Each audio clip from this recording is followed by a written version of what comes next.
माझ्या महाराष्ट्रातील बांधवांनो, भगिनींनो आणि मातांनो, नमस्कार. जय महाराष्ट्र.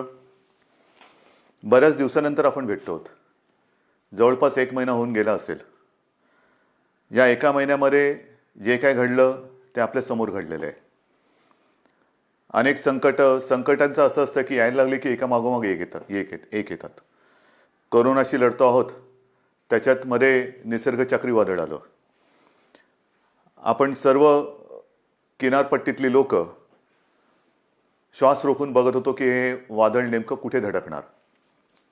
रायगडमध्ये ते धडकलं आणि त्याची नंतर जी काय मी पाहणी केली त्या वादळाची भीषणता भयानक होती. जे त्या वादळाच्या तडाख्यात सापडले नशिबाने वाचले असं मी म्हणेन, पण त्याचबरोबरीने आपल्या शासन यंत्रणेने सुद्धा खूप चांगलं काम केलं. मनुष्यहानी किंवा प्राणहानी, जीवितहानी कमीत कमी कशी होईल यासाठी सतर्कता दाखवली. एकसुद्धा कोळी बांधव किंबहुना एकसुद्धा मच्छीमारी करणारी बोट आपण समुद्रात राहू दिली नाही. त्याने वेळेमध्ये आपल्या घरात आणलं, सुरक्षित जागी हलवलं आणि त्यामुळे प्राणहानी झाली, पण ती कमीत कमी ठेवण्यात आपल्याला काही प्रमाणात यश आलं. आर्थिक नुकसान तर झालेलं आहे. मोठी मोठी झाडं उन्मळून पडलेत, फळबागा उद्ध्वस्त झालेल्या आहेत, घरांचे छपरे उडून गेलेले आहेत. नुकसान अतोनात झाले, पण त्या अतोनात नुकसान म्हणजे विजेचे खांब सुद्धा उन्मळून पडलेले आहेत. या नुकसानीमध्ये आपण हेही पाहिलं की सरकार खंबीरपणाने ह्या सर्व किनारपट्टीतल्या कोकणवासियांच्या आणि जिथे जिथे हे वादळ पुढे सरकलं, ज्यांचं नुकसान झालं त्या सगळ्यांच्या पाठी खंबीरपणे उभं आहे. या गेल्या काही दिवसात काय झाले, एक तर आपण असे भेटू शकत नाही आहोत. हा विकास म्हणायचा का, कल्पना नाही, पण प्रत्यक्ष भेटी होत नाहीत आणि असं भेटावं लागतंय. आणि पूर्वी आपण अनेक दिवसानंतर भेटल्यानंतर विचारायचो, काय रे, कसा आहेस. मग जो तो आपापली दुःख असतील, व्यथा असतील, वेदना असतील एक बाजूला ठेवून भेटीत बोलायचं की मजेत आहे. आता सगळ्यांची परिस्थिती तीच आहे. कसे आहात, जसे तुम्ही आहात तसेच आम्ही आहोत. सगळे घरातच आहोत. सगळं काही ठप्प आहे, संपूर्ण जग ठप्प आहे आणि या संकटाचा सामना आपण करत आहोत. आज मी आपल्याशी बोलताना परवा 1 तारीख आहे. ही 1 तारीख आषाढी तर आहेच, पण जे आपल्यासाठी डॉक्टर्स योद्धे बनून लढत आहेत त्यांचा डॉक्टर्सचा राष्ट्रीय डॉक्टर दिन आहे. त्या सगळ्यांना मी त्यांचं कौतुक करतो, त्यांना धन्यवाद देतो. आणि तुम्ही जी लढाई लढतात आमच्यासाठी, त्याच्यात आम्ही सुद्धा तुमच्यासोबत आहोत. तुमच्यासोबत तुम्हाला आम्ही सहकार्य करतो आहोत आणि करू, हे एक वचन त्यांना देतो. डॉक्टर दिनाबरोबर आपल्या राज्याचे माजी मुख्यमंत्री वसंतराव नाईक, त्यांचाही जन्मदिवस आणि हा सप्ताहच आपण शेतकरी सप्ताह म्हणून साजरा करतो. म्हणजे दोन्ही जे आत्ता आपल्याला जीव वाचवत आहेत त्या डॉक्टरांचा तो दिवस आहे आणि योगायोगाने वसंतरावांच्या जन्मदिवसाच्या निमित्ताने जो शेतकरी दिन साजरा करतो, म्हणजे आपल्याला जगाला जो आपलं धान्य पिकवतो, त्यांचा सुद्धा हा एक दिवस आहे.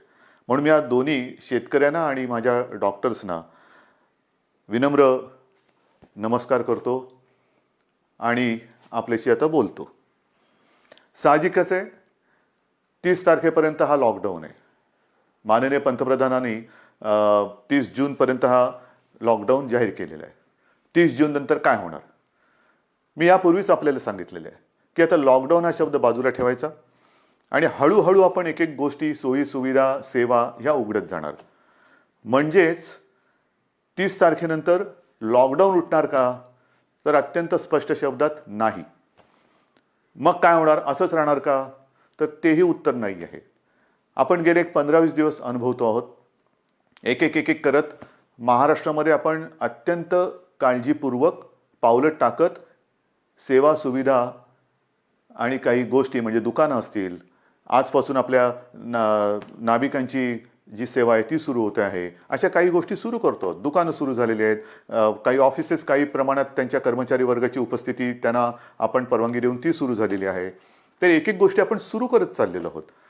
हे हळूवार का करतो आहोत आपण, ह्याचं कारण अजूनही संकट नाही टळलेलं.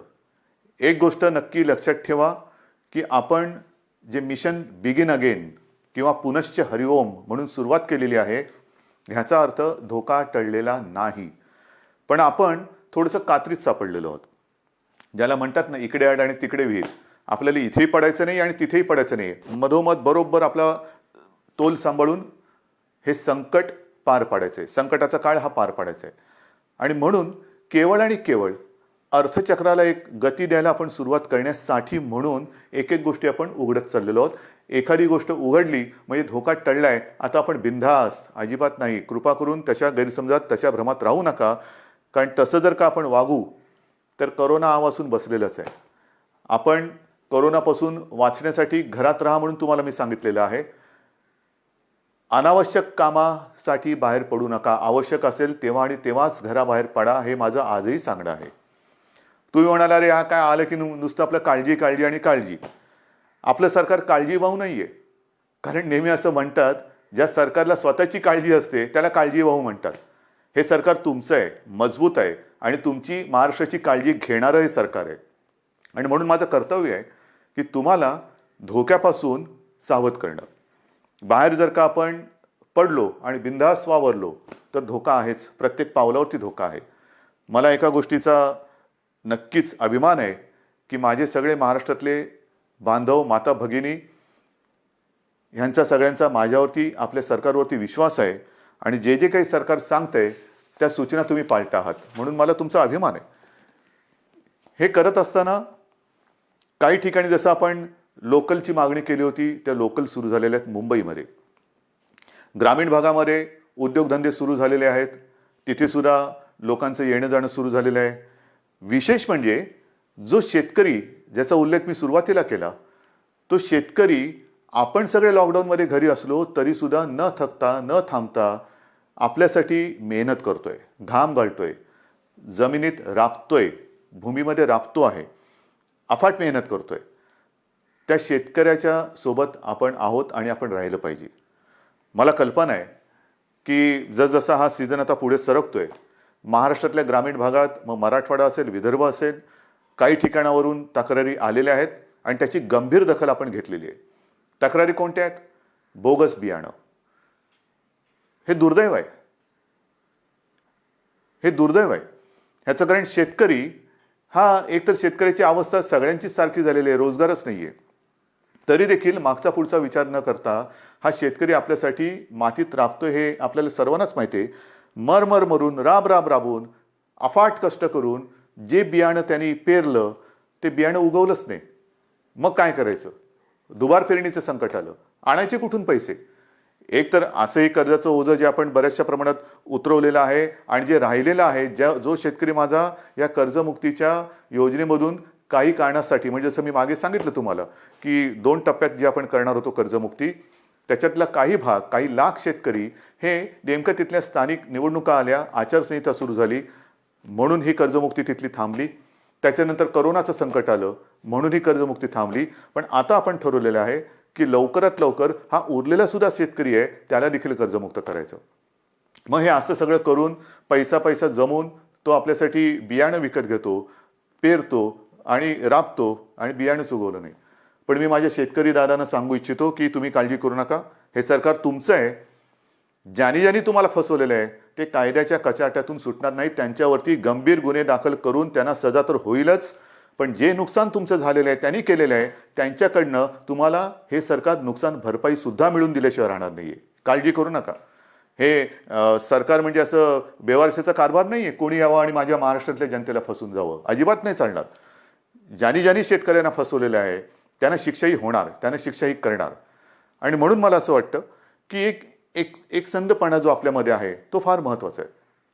मला विशेष धन्यवाद आणखीन सर्व धर्मियांना द्यायचे आहेत, सर्व धर्मीय. मग त्याच्यामध्ये माझे हिंदू आलेच, मुस्लिमही आले, ख्रिश्चनही आले, शीख पंथी आले, सगळेच आले. ह्याचं कारण मी मागे आपल्याशी बोललो होतो.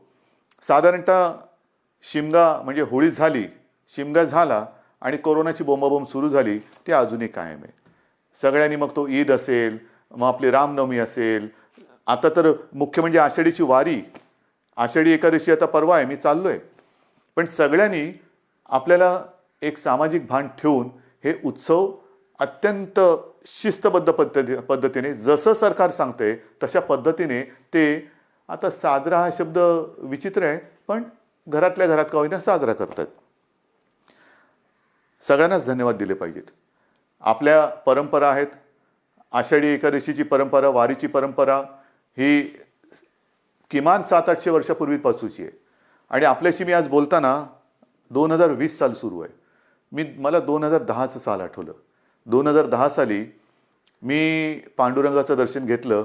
कसं घेतलं आपल्याला माहिती आहे. मी ह्या संपूर्ण वारीचा पाठपुरावा केला, पण मी वारीत प्रत्यक्ष सहभागी न होता हेलिकॉप्टरमधून सहभागी झालो आणि एरियल फोटोग्राफी केली. त्याचं पुस्तकसुद्धा मी आपल्या चरणी तुम्हाला मी सगळ्यांना अर्पण केलेलं आहे. पाहावा विठ्ठल. मी विठ्ठल पाहिला, नक्की पाहिला.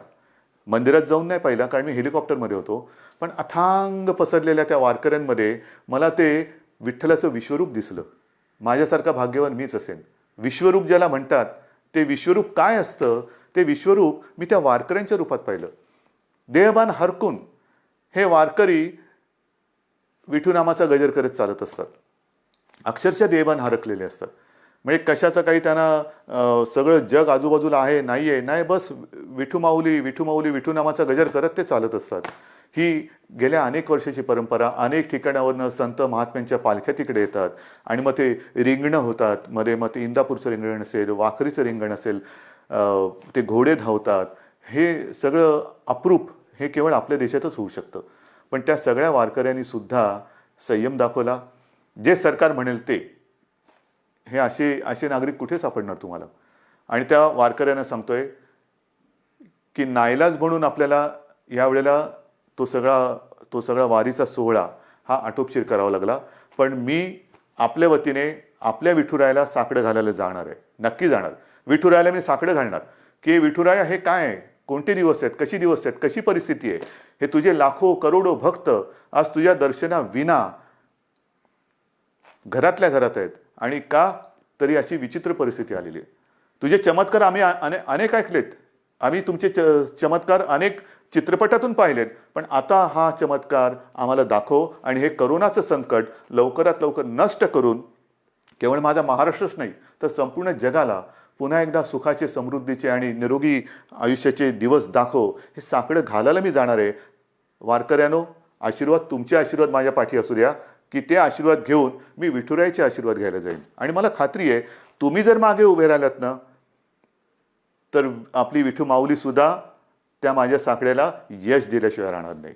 तुमचे आशीर्वाद मी आज मागतोय. मी आषाढी एकादशीला तुमच्या सगळ्यांचा प्रतिनिधी, मुख्यमंत्री म्हणून नाही, तो मान बहुमान वेगळा, पण मी तुमचा प्रतिनिधी म्हणून मी जातो आहे. जेव्हा तिथे मी पोहोचेन तेव्हा मी तुमचा प्रतिनिधी वारकरी म्हणून मी तिथे पोहोचणार आहे. म्हणून मला तुमचे आशीर्वाद पाहिजेत.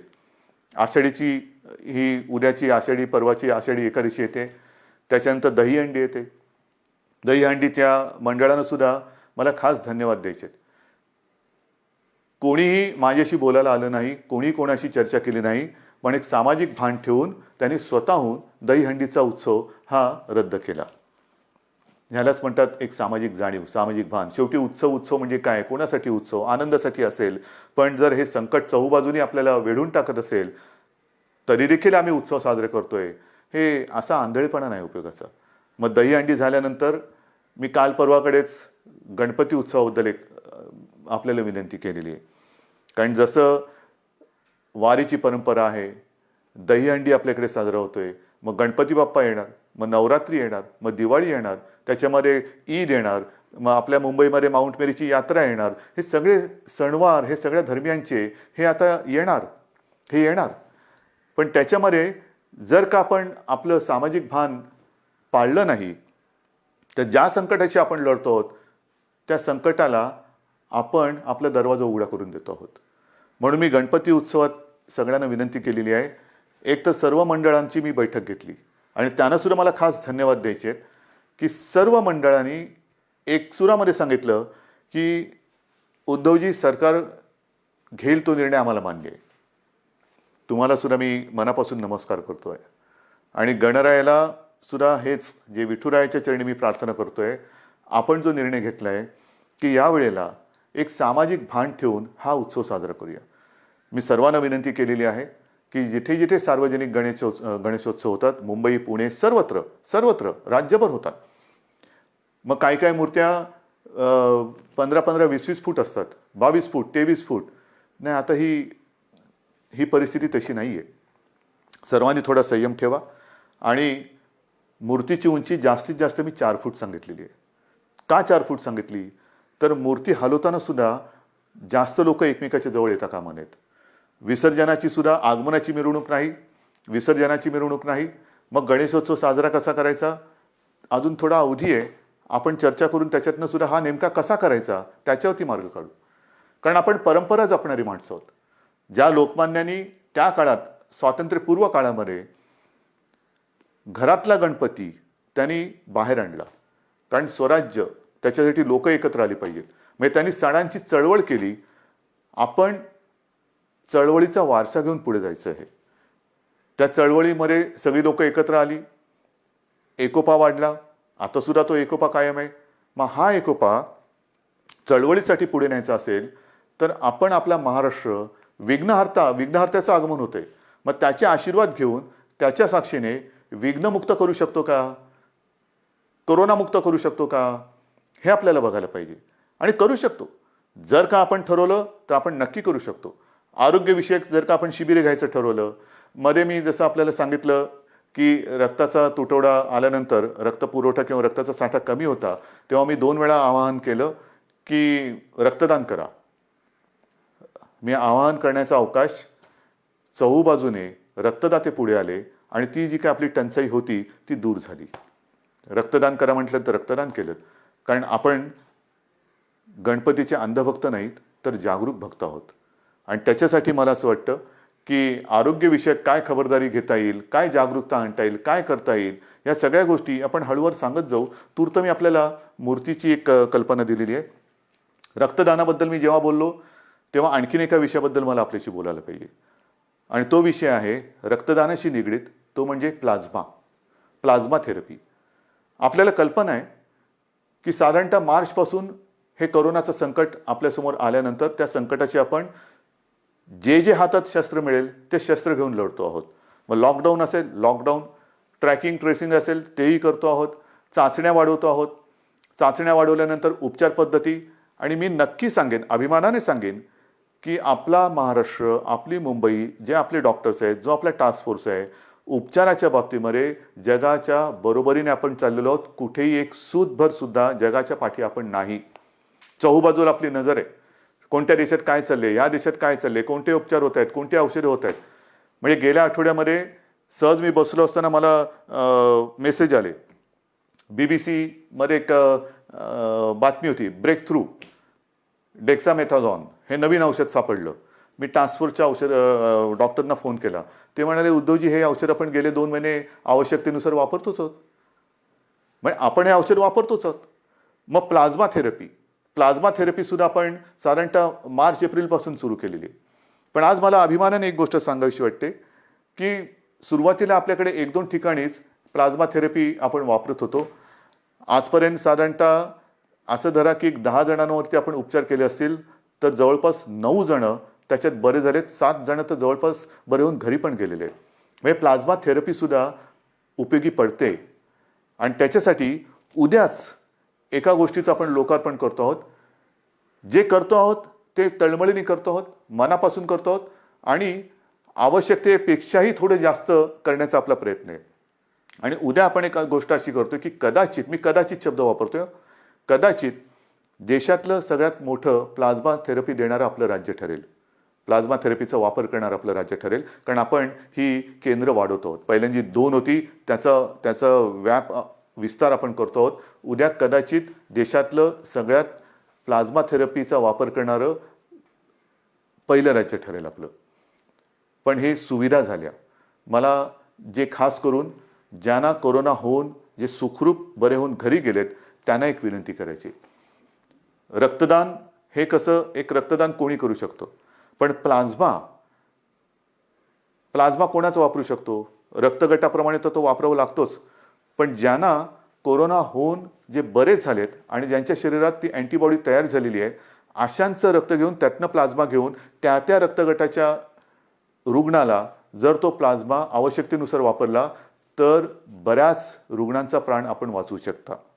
आणि म्हणून खास करून मला जे रुग्ण बरे होऊन घरी गेलेले आहेत त्यांना विनंती करतो आहे की कृपा करून आपण पुढे या.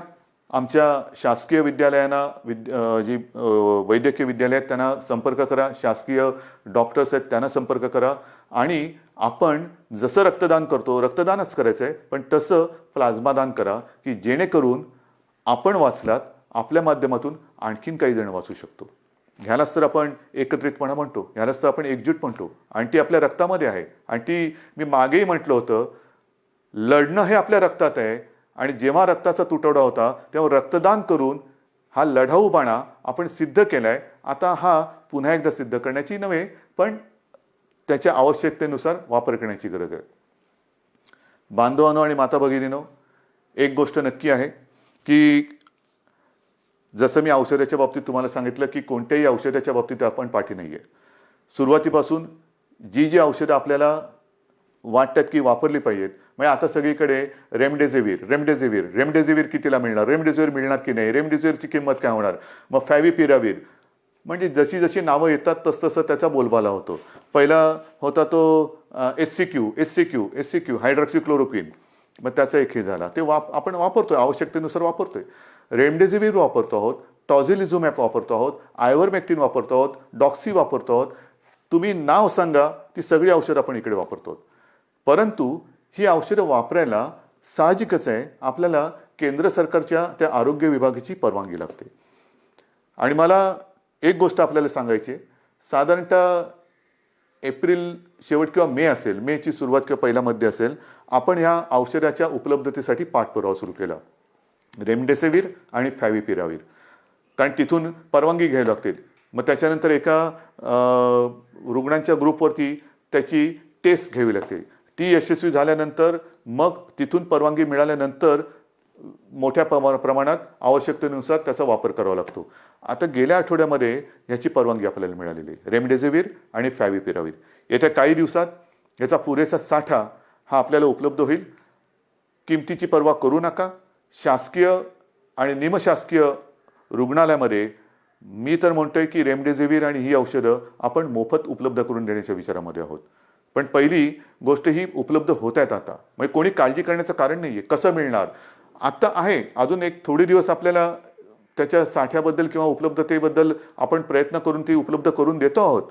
पण एकदा का हा साठा आपल्याकडे किंवा ज्याला म्हणतो ना पुरवठा व्हायला लागला की त्याचा कुठे मी तुटवडा पडू देणार नाही, ही तुम्हाला मी खात्री देतोय. रुग्णांची संख्या वाढणार. तुम्ही म्हणणार वाढणार म्हणजे काय, नाही तसं नाही आहे. ह्याला दोन गोष्टी आहेत.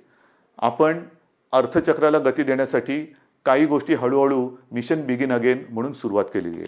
ये जा वाढली, भेटणं वाढलं, संपर्क वाढला आणि तो संपर्क वाढल्यानंतर साहजिकच आहे रुग्णांची संख्या ही सुद्धा वाढत चाललेली आहे.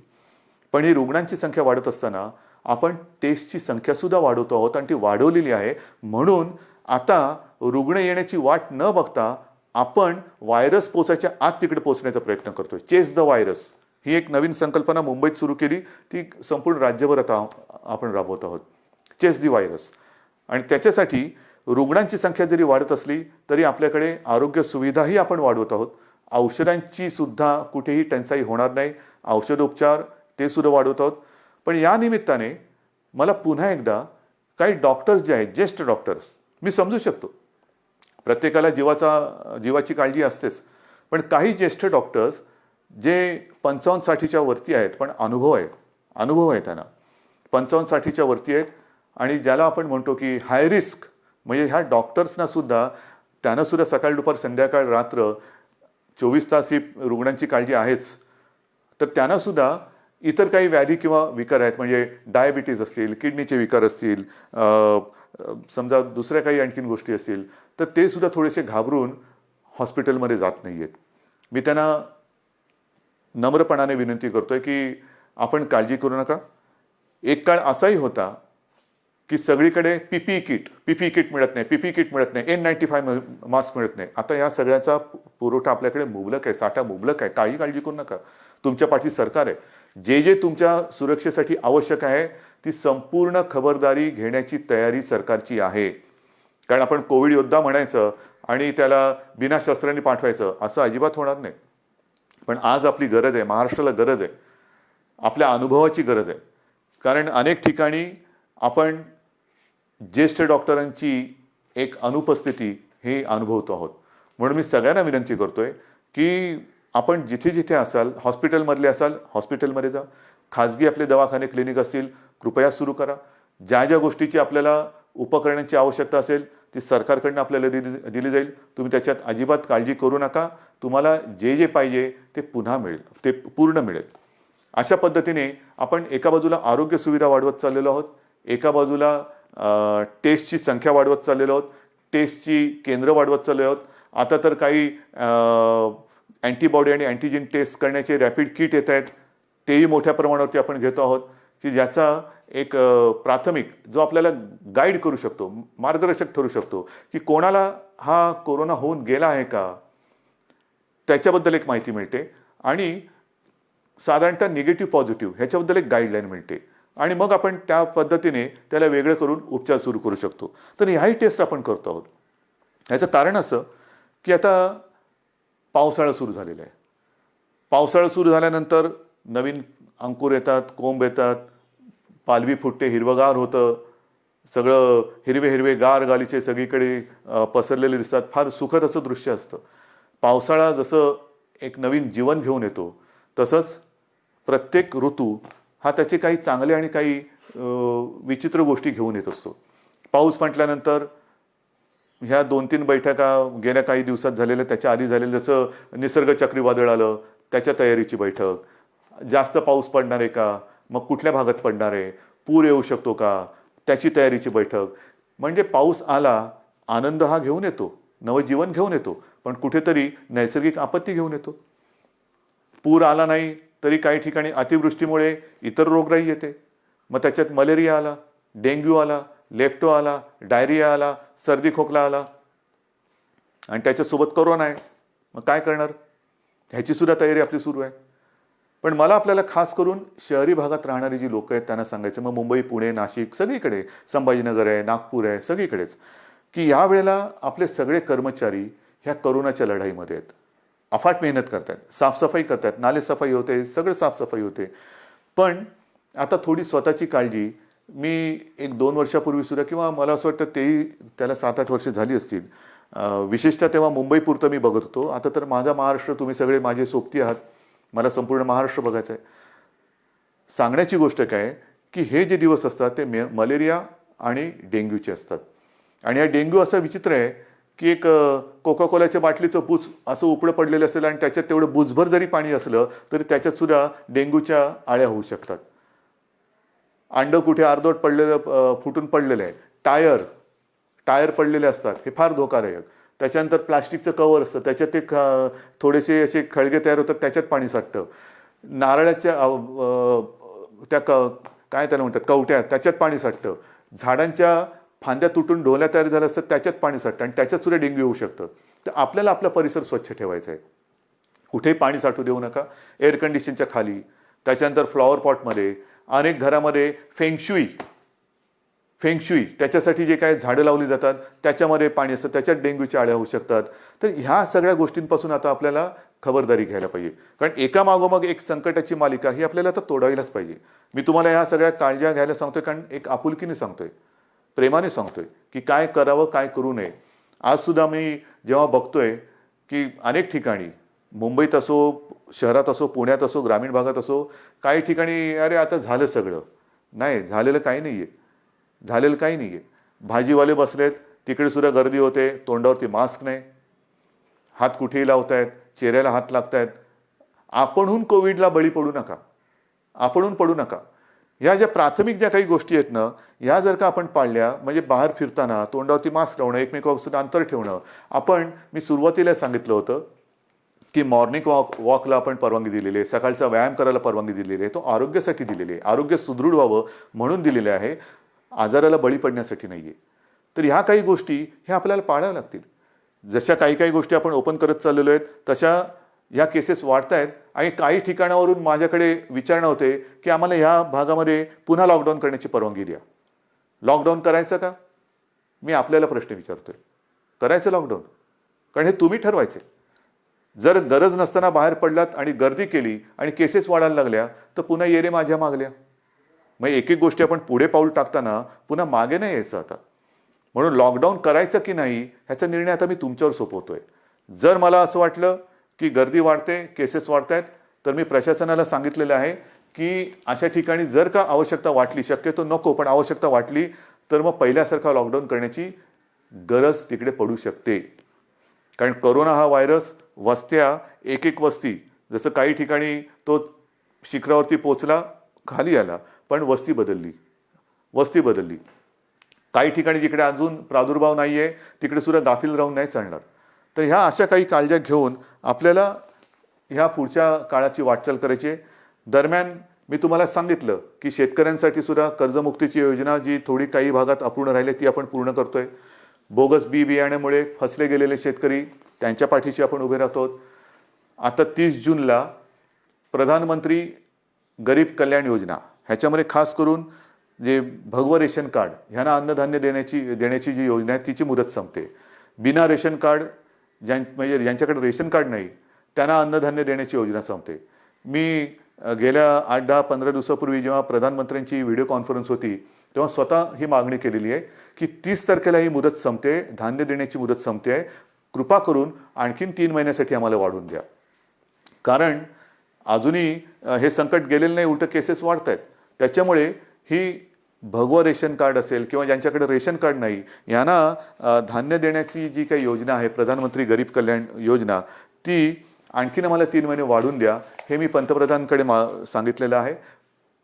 मला खात्री आहे की त्यांना सुद्धा व्यवस्थित सगळ्याची कल्पना आहे आणि ही कल्पना असल्यानंतर लवकरात लवकर आपल्याला त्याच्याबद्दल परवानगी मिळेल ही मला खात्री आहे.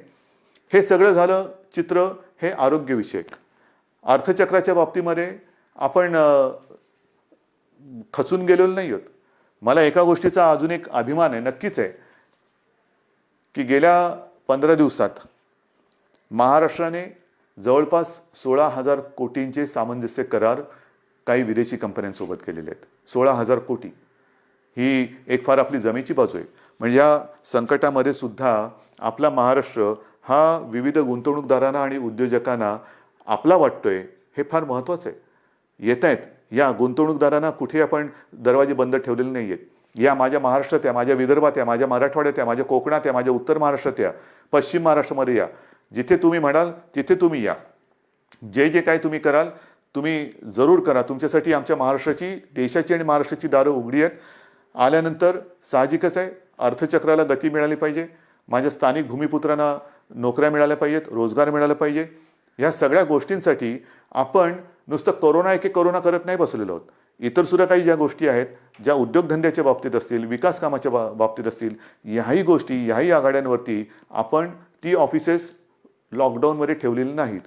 आपला संपर्क सुरू आहे.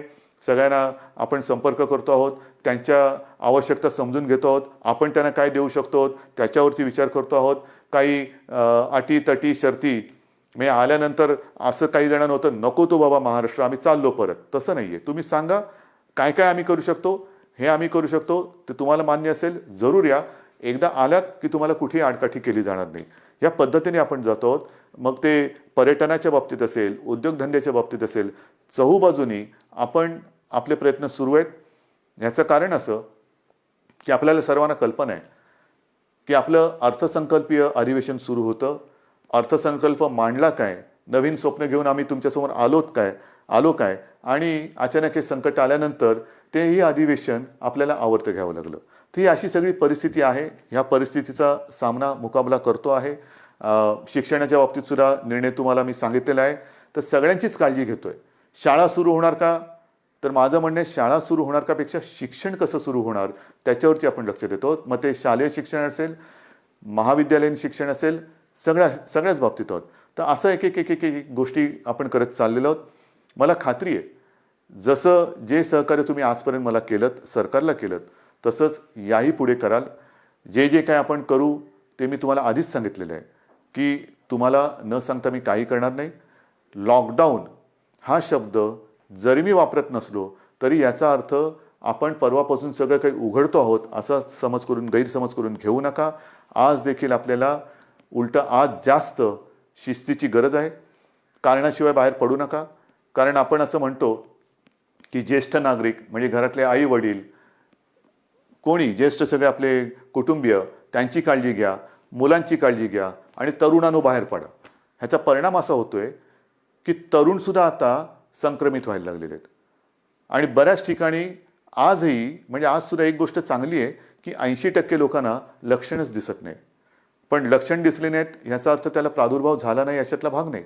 मग तो लक्षणं न दिसणारा तरुण घरात इतरांना त्याचा संपर्क झाला तर तो एक प्रादुर्भाव होऊ शकतो. म्हणून ह्या सगळ्या गोष्टी आपल्याला खूप काळजीपूर्वक करायच्या आहेत. बाहेर पडलात तोंडावरती मास्क पाहिजे, हात सतत धुत राहिलं पाहिजे, सॅनिटायझर वापरायला पाहिजे, साबणाने हात धुवायला पाहिजे. ह्या सगळ्या गोष्टी ह्या अजूनही आपल्याला काही काळ पाळाव्याच लागतील. कारण ह्या केवळ आणि केवळ आपल्या म्हणजे तुमच्या भल्यासाठी आणि आपल्या कुटुंबियांसाठी. आणि दुसरी गोष्ट अशी की मगाशी मी जे डॉक्टर्सना विनंती केली ती एवढ्यासाठी की ज्येष्ठ डॉक्टर्सना मी विनंती केली की आपण स्वतः जाणीवपूर्वक जातीने लक्ष द्या. कारण ही साथ विचित्र आहे. कारण तो रुग्ण त्याचे कुटुंबीय तुमच्या ताब्यात देत असतात. ते कुटुंबीय त्याला भेटू शकत नाहीत. पण केवळ आणि केवळ तुमच्या भरोश्यावरती घरातली प्रिय व्यक्ती ही तुमच्या ताब्यात ते सोपवत असतात. तर त्यांच्याकडे आपण आपुलकीने प्रेमाने लक्ष द्या. आपण आपल्या कुटुंबातला म्हणून त्यांच्याकडे बघा. ही जर का आपली जवळीक साधली गेली ना तर माझं मत आहे की करोना वगैरे असंच निघून जाईल. तर हा जो काही दुरावा थोडा राहिला असेल भीतीपोटी ती भीती तुम्ही सरकारवरती सोपवा. तुम्हाला काय उपकरणं पाहिजे ती सांगा, सरकार तुम्हाला देईन. पण आता ह्या अंतिम टप्प्यात आपल्याला हे युद्ध अर्धवट सोडून चालणार नाही. इथपर्यंत आपण लढत आलेलो आहोत. आता जर का आपण गाफील राहिलो तर मग पुढे आपण जाऊ शकत नाही. अजूनही संकट टळलेलं नाही, धोका टळलेला नाही. पण हा धोका पत्करून जे करता येणं शक्य असेल त्या गोष्टी आपण हळुवारपणाने उघडत चाललेलो आहोत. लॉकडाऊन पुन्हा करण्याची वेळ येऊ नये आणि त्याच्यासाठी आपलं सहकार्य जसं आजपर्यंत सरकारला मिळालं तसंच ते यापुढे सुद्धा मिळेल अशीच अपेक्षा आणि विश्वास व्यक्त करून मी आपली रजा घेतो. जय हिंद, जय महाराष्ट्र.